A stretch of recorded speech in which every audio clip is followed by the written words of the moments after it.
Well, the game is over. The NBA Finals is over completely. As predicted by me a year ago, a little bit over a year ago now, Cleveland would win in a rematch. So, there it is. Once again, I am correct on the NBA Finals. Cleveland in 7, Cleveland in 7. Even when it didn't look probable, we knew the fix was in. I just wanted Golden State to beat this fix. Everything was aligned for this fix. We saw the 30 for 30 believe land, preparing everybody for this. It plays out like a WWE story. But this game, Golden State had opportunities. The refs was not going to let them get too far. We knew that. And they made sure of it. They kept Cleveland close, even when LeBron was afraid to shoot because his shot was off. They kept putting him on the line, as I said in the first half of this video. But let's talk about Golden State. Golden State made crucial error after crucial error. You put Varejao in the game, and you running plays for Varejao. That's mistake basketball. That's regular season stuff. You don't do that in the playoffs. You can't just run. Varejao's not even looking to get the ball back. This is time for stars to be stars. So, I'm saying right now that they need an identity shift over there. And Golden State just got a rude awakening because now the whole 73 win season, flush that down the toilet. No Bulls fan will ever talk about Golden State. Anytime Golden State said we beat y'all regular season record, they be like, yeah, but we won the title. Y'all blew a 3-1 lead. Never done in NBA history. But we know why. I just feel bad for Draymond from Saginaw, Michigan. And I hate to see the racist city of Cleveland host a championship trophy. But when you over $100 million over the cap this year, about at least $160 million, you knew they were getting the championship. It's all economics. They couldn't afford to keep paying that and not win a championship. But when they went up 4, they made a crucial mistake. They put in Ezeli. Even Jeff Van Gundy is like, oh my God, they're going with Ezeli. And ever since the foul on LeBron and gave up the 3-point play, you knew it was time. And bad coaching decisions. You run 4 straight plays through Varejao? Really? You should have went with Barbosa, Livingston, and Iguodala before you went with Ezeli. Barbosa had one of the highest shooting percentages of any player on the team in this entire NBA Finals. And you're not going to him? He presents that spark. You need to have him out there on the wing. Every time he's in the game, he presents that spark to the team. Defensively, he's going after the balls. He was an asset to you. Every time you had Cleveland in a vulnerable position, when they were making dumb mistakes and you could expand on it by going to the line, this just shows you JV ball don't win. Cleveland played as if they knew they had the game on. Yeah, I mean, LeBron knew about the fix all along, so it's no big deal to him. He knew to just play the game he needed to play. Get to the line. That's all he needed to do. Get to the line. Now, some people going to blame Alicia Curry. People in Oakland going to blame everybody in the world for this. But they gave you opportunities in this game. Kyrie Irving showed he's a player. LeBron James, he really didn't do nothing. But they're going to be, he had a triple-double. He got all that off the line. He didn't really hit no real big shots in the game. But Kyrie's the guy that came the ball and said, well, I got a ball, man. I got to do what I got to do to get this championship. Because it's Kyrie's team. As he carried the team tonight. But you're going to hear all about LeBron James because that's what they want to do. I will not be watching the celebration. I could care less about the city of Cleveland. Because the city of Cleveland, on the 3 times I've ever been there, has been the most racist city I've ever been in my life. But we won't dwell on that right now. Let's dwell on the game. Draymond Green outplayed LeBron James tonight in every aspect of the game. Steph Curry, the current 2-time reigning MVP, kept blowing it because he kept shooting wild threes when you really need twos. You need to go to the hole. You need to force the referees to make a decision. But you need to be aggressive going to the paint.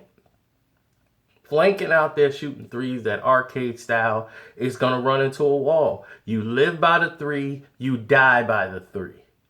That's just the name of the game. You live by the 3, you die by the 3. And 9 times out of 10, you die. You can't keep that up for 4 quarters. As you saw in this game. Can't keep it up for 4 quarters. It's very hard to do. When they had that shooting, they were playing Golden State basketball, but Cleveland was still close. The refs weren't going to let them pull away. And after the 3rd quarter, I knew it was over. I said, yep, it's over. And Dre missed a crucial 3-pointer. I'm like, Dre, you got to do what you got to do. You got to hit that shot, but you got to start taking some shots now. Can't run plays for Varejao.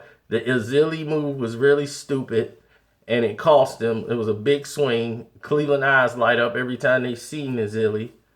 And this is the results. The Cleveland Cavaliers are your 2016 NBA championship, which means my barber will be talking for an entire year straight. You're not going to want to hear him talking. Now, people like, well, your team lost. My team ain't lose. Once again, I'm not a Golden State Warrior fan. I kept telling y'all the truth. Y'all just don't listen. Draymond Green is the best player on that team. I kept telling y'all Steph's not MVP. He's a great basketball player. He's not a complete basketball player. He doesn't know how to adjust to certain things that are happening on the court. He can't pass that well. He doesn't recognize certain situations. He leaps off the ground too much. He's not a center. He's not a traditional point guard. And it cost him, and that's why he has so many turnovers. And as you saw tonight, it cost him. You can't play that way and expect to win championships. In the regular season, people play you one time. They probably flew in the game. You hitting all these crazy circus shots. It's pretty. It looks great. But in the playoffs, they have nothing to do but to focus on you. You got to beat them 4 times. And down 3 games to 1, y'all let this clown, you could have beat the fix. That's why I'm like, man, they could beat it. They could beat the fix. Because this fix, remember when LeBron and Kobe fix was in? When they had the 2 puppets. LeBron and Kobe. They was finna have the finals, LeBron and Kobe. LeBron played for Cleveland, and Orlando upset him. They gave Cleveland every whistle, every break in the book. But Orlando hit every miracle shot there was. Orlando just couldn't miss. So it was like nothing they could do. It's like, look, we've tried. You guys can't make shots. It was LeBron needs help. And that was your LeBron Kobe. It got screwed up right there. Because Orlando won. And then the league just shows you what they thought about Orlando. It's like, look, get them out of here. Can care less about Orlando versus the Lakers. This finals got screwed up. How did y'all let this happen? It's like, we tried. We did everything we could. You see us blow the fouls, didn't you? So you can beat the fix. It's happened. You know, you can ruin the NBA's plans, but it takes execution. You got to execute, beat the fix. That's what I was rooting for. I wanted to see the fix get. I wanted to be wrong. I wanted somebody to prove me wrong. I want Golden State to win to prove me wrong. I did not want this loser who cried to have Draymond Green out of the game so that he can get an advantage. The league knew who to sit down. They wanted him out the game. So they got it.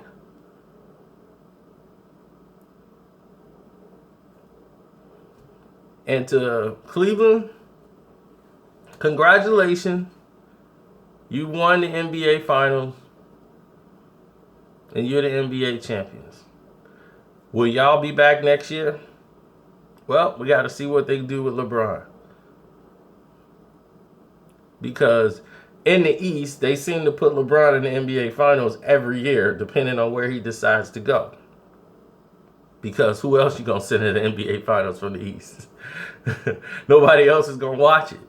That's why they keep sending them 6 years in a row. They're trying to develop somebody from the East that they would care about. They won't. But next year, you're going to see the Miami Heat in the Eastern Conference Finals versus the Cleveland Cavaliers. If LeBron stays. So if they keep Kyrie, LeBron, Kevin Love, this whole lineup, next year in the Eastern Conference Finals, you'll see Miami versus Cleveland. And Golden State will be playing OKC. It depends on what happens with the players and the movements. But I'll break that down later. If not, they'll be playing the Clippers in the Western Conference Finals. See, this stuff is all scripted, man. It's all about economics and revenue. Those numbers. Not the... It's the devil, the 666, 1660, 30. No, it's... This team's generating this much money, this many millions of dollars in revenue, merchandising. We need to get this series going. This team here is bringing in a lot of revenue. OKC brings in a lot of revenue. We got to have a star player there. If we can keep both of them to stay one more year, we'll have a big showdown with them next year. And then OKC could be in the finals next year. We're going to try that out. So it all depends on who stays. But most likely, we're looking at an OKC in the finals if they stay next year. I'll let you know as soon as this thing settles down on who's going who and where and all that stuff. I'm just so glad this ridiculous NBA season is over. This has been the worst NBA season anybody has watched. The fans are not supposed to be going around saying it's fixed. You know, we know it's controlled, but, and don't believe stupid people like Ron Otez. Man, the NBA, sit your butt down somewhere. You lucky to be in the NBA. Stone dribbling. Can't even dribble a basketball. Talking about some of the NBA ain't fixed. Yeah, because you won a championship. If it wasn't fixed, you'd have stayed in Houston. Look. The league is controlled, but the fans are not supposed to know. That's like the fans going around saying wrestling's fake. The fans is the one defending it till wrestling said, hey man, nah, we fake. And they were shocked and they still go see it. So that shows you the people don't really care as long as they're entertained. The fans are not entertained with this garbage. It's not. See, my friend brought this up, and it's the truth. The league has turned into the European League, the Euro League.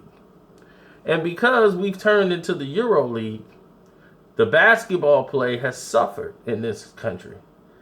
There's no more post moves. The big man, the power forward, goes in and plays the power forward position. You have the power forward position basically playing a small forward position. Everyone can't go in the post, turn around and do this anymore. They can't post up. They can't get position no more. They don't do it. And if they do this, you know what happens? And you throw them the ball, they do this. They pull back and face up to the basket. They can't get the ball in back in. Boom, have fakes and come up with moves. They can't do that stuff.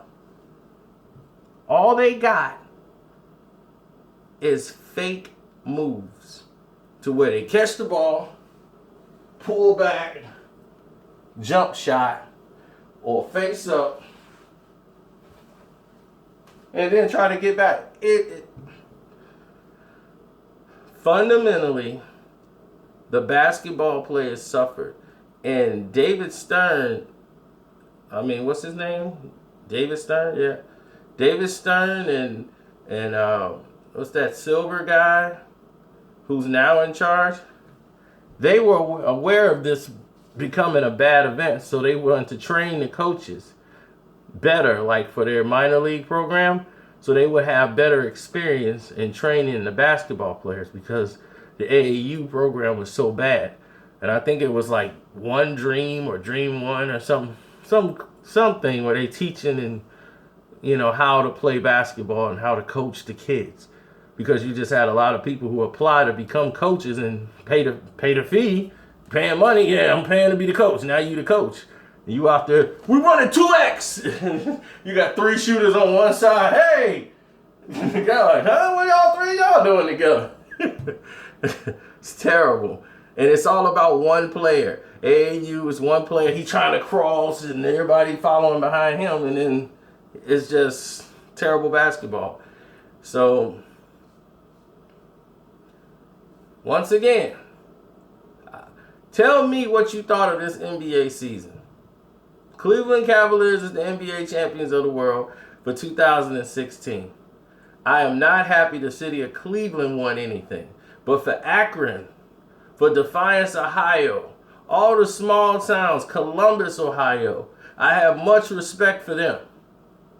I do not have any respect for the city of Cleveland. I love Bone Thugs and Harmony, but I don't like the city of Cleveland. Police officers out there are extremely racist. Most of the bar owners out there extremely racist.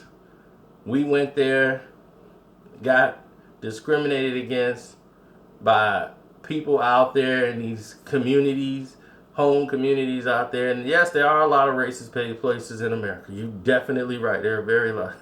But the most discrimination I have seen in my lifetime, I get people like, man, have you been here? And I'll be like, yeah, I've been in North Carolina, and I've been more discriminated in Cleveland than I have in North Carolina.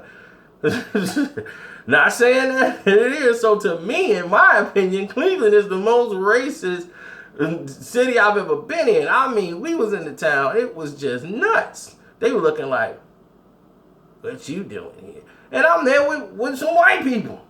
We sitting there playing basketball one time. Incident 1. First trip in Cleveland. We sitting there playing basketball. We in this community. We had the ball. We like, man, let's just play some ball then. We was in there talking back and forth. My buddy went to Michigan State. So he's sitting there talking about, man, at Michigan State, we did this and that. So we out there playing basketball. Police ride up. Just watching us play. I'm the only black guy out there. So you got one guy who's Indian, two other guys white. I'm the only black guy out there. He come up, him and his partner. No, y'all just play. Just play. Then I get the ball. He's just watching us play. And as soon as I get the ball, he's telling me, hey, why don't you go dunk? I'm like, well, why don't you dunk? So I threw him the ball. Like, no, why don't you dunk? He was, no, I'm not playing. No, I'm just saying, go dunk. I'm gonna play ball. This ain't got nothing to do with y'all. But yeah, we're gonna play ball. Whatever I decide to do, I do. I'm just saying, you can dunk, right? All you guys can dunk. I'm like, look, man. Look, let's just play the game and let's get out of here. Cause deputy, I'm already ready to leave, but I'm like, you know what? It's irritating him that I'm there. And what happened was the people was all upset. The neighbors, the Clevelandites, they're sitting there walking, looking like there is a black guy on our basketball court. And one of them had called the cops, but we wasn't breaking any laws because it's a public place, public playground. It wasn't a private area playground, so we had every right to be there. But I knew they called him. So to irritate them, we just made it worse. I said, you know what? Let's go to the store and come right back. I came to the store, came right back. I said, you know what we finna do? We finna eat lunch here. I'm finna go get some sandwiches. We finna really irritate them. So I'm like, turn the radio up on the car. The cop was right there. We got the radio going. I was like, nah, don't play nothing. Play the radio station. Keep it at a 2-3. Where they can't say it's loud or nothing. Just keep it right there. Let the radio talk. We finna have fun. And I'm like, we finna have this. So we sat there until they left. Playing basketball, laughing, eating sandwiches. I was like, yeah, you want a sandwich, cop? He was, nah, no thanks. We're just out here. And they went and got in the car and then stayed in the car looking at us. I'm like, incident 1. Incident 2, we going down here to I think it was the Bone Thugs concert or something was going on in Cleveland. We out there. As soon as we get there, they want to go to the bar. We with an Indian girl, my Indian friend, they Hindu, her name is Symbol. So the bartender owner, they already upset at her because she's Indian. So he comes, looks at her thing. What's this? Sambo. She's like, no, it's not. It's spelled Sumbol. But it's symbol. Like we hitting the symbol. That's how they pronounce it. So she's like, no, it's like symbol. I don't know, Sandy. I'm like, dude, we're not here for you. It's not your job to translate her name. The ID match the face. Yeah, is she of age? Then let us go. What are you holding up the line for? Hey! I'm doing my job. I'm like, your job is to identify names? I thought you looking at the picture. How do you know what her name is? You ain't asked me what my name was. You ain't asked this man here what his name was. You looked at the ID, it matched, you gave it back, and everybody moved forward. Why are you holding the line up harassing her? Look. Are we gonna have a problem? Because you can go down the street. I said, are you the manager? No. Well, let me talk to the manager. They was leaving alone. I'm like, no, we're gonna talk to the manager because first we ain't spending a dime in here. So I was like, let me get to the manager. So I said, what is the procedure when checking IDs? Is learning the translation of a name part of the ID process? Why? Because your man's holding up the line because he's interrogating a friend of ours, mispronouncing her name, everything. He's just harassing her. And he was like, what are you doing? Does it match her ID? Yeah, then give it an ID. What are you holding? No, it's this guy here with Mr. Illinois. Mr. Illinois with his smart mouth. He's got a smart mouth. So anyway, we get in there. All the other buddies who's sitting there watching it, we got laptops out, getting ready for our fantasy football teams. We like, yeah, we got our fantasy football, ruining the whole damn game. We like, look, man, this has got nothing to do with you. Sit over there with your blue jean motorcycle, stay out of our stuff. We ain't bothering you. We got our little laptops flipped up. The guy was like, they cut the Wi-Fi. Cut the Wi-Fi off. So we already got, I'm like, I had the SIM card Verizon. I got my own account. So I'm like, I don't need their Wi-Fi. So we all going on our own accounts and they like, see, this is back when the Verizon had that little slide-in thing. See, back then we had the real laptops where they was really strong and sturdy. So we doing all that. So I said, you know what? Let's make them mad. We gonna stay and make them want to leave. And then the other guys got up. If you want to see another dollar ours, this can't happen again. He's like, they're passing through. They're visitors. Just leave it alone. So after that, that's incident 2. Incident 3, we driving back to Chicago. We getting ready to hit the E-way. It's a cop that been trailing us forever. Then he pull up sideways looking at us. Cleveland police.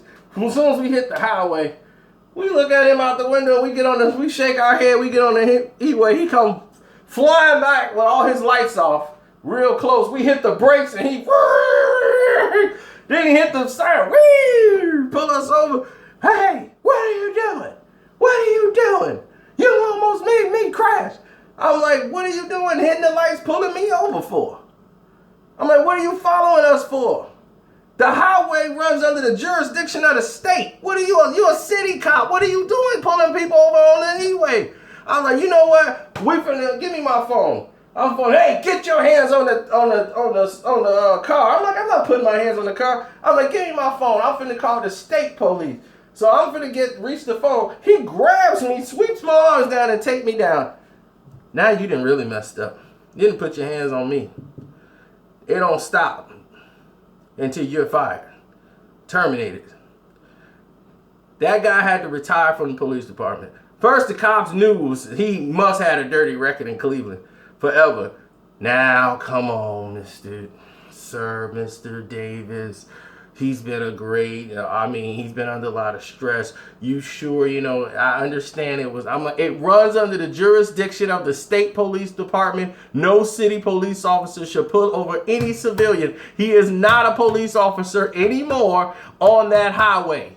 It runs under the jurisdiction of the state. So he was operating outside of his jurisdiction. I'm taking him down. Plus, he put his hands on me. Don't work with me. So they made him retire from the force. Take an early retirement. And they was, oh, don't worry, Mr. Davis, we're going to take care of it. So I'm like, do I have to come back to Cleveland? I don't want him reassigned. I want him terminated. I don't want him on the force. So he could do this to other people. So City of Cleveland, I did y'all a favor. But I'll guarantee you there's many more of them dirty, no good cops y'all got out there in the city of Cleveland, right along with them racist politicians who tried to protect him, trying to have him reassigned, put us through all these ringers so that we can get the case dissolved and drug out. So that's why I say Cleveland is the most racist city in America, because none of y'all did anything about it. It's your boy Karceno. I'm out. Enjoy the city, the world title, whatever. Bums. I can't stand that city. Not to my brothers that's out there, but to the racist people out there. Screw y'all.